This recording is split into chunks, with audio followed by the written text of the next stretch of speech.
Welcome to A Victim Bites Back and all the beautiful colours of the spring flowers as we hit March. Whether or not it's the Mad Hatter or the March Hare, this is me, Jonathan King, talking about everything from the war in Iran to Mandelson to various things, and with a huge surprise for you. Stick around. You might find something rather unusual and controversial at the end of this episode of A Victim Bites Back. Breakfast this time round with my friend Michael. There's 5 or 6 of us used to have breakfast every few months, and I'm afraid only Michael and I are left these days.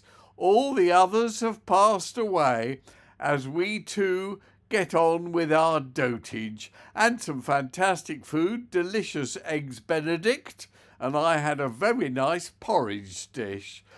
Been an odd week, hasn't it? This war that goes on in Iran, which is sheer insanity. You know, I know, everybody knows. What's happening is useful idiot Donald Trump is obeying the instructions from both Netanyahu and Putin, who assisted him get elected president of the United States, because both of them are very powerful online and were at the time. So Donald Trump is doing what they ask him to do, which is insane. Why attack Iran?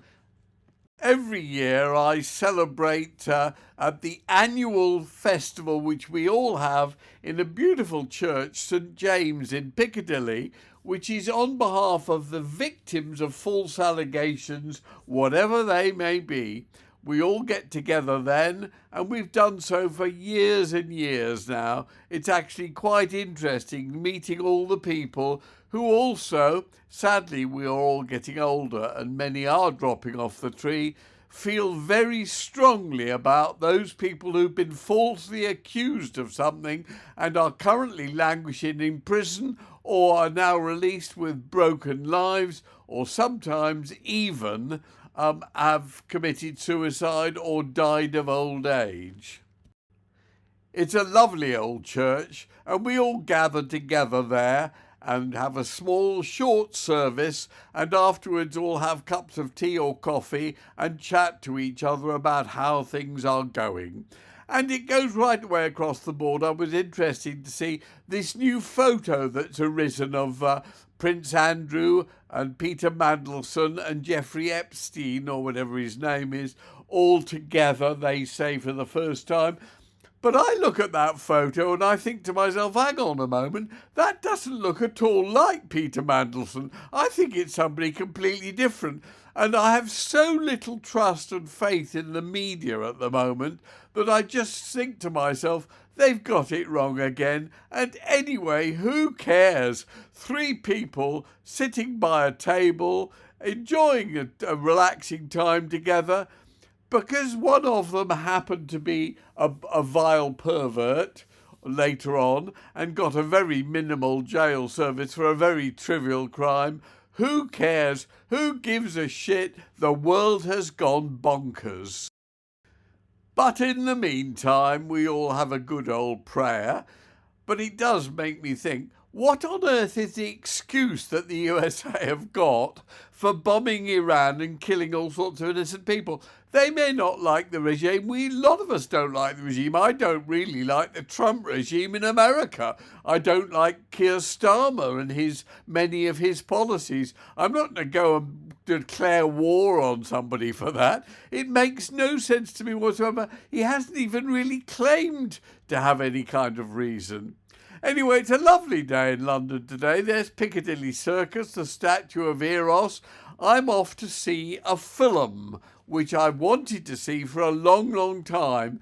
It's a film that was nominated for BAFTAs. I don't think it's even been nominated in the Oscar categories, but it's a film I really wanted to see. It looked interesting. It's called Pillion, Pillion. So off I popped for a quick coffee and a croissant and a view of the movie. And here we go. best film of 2025.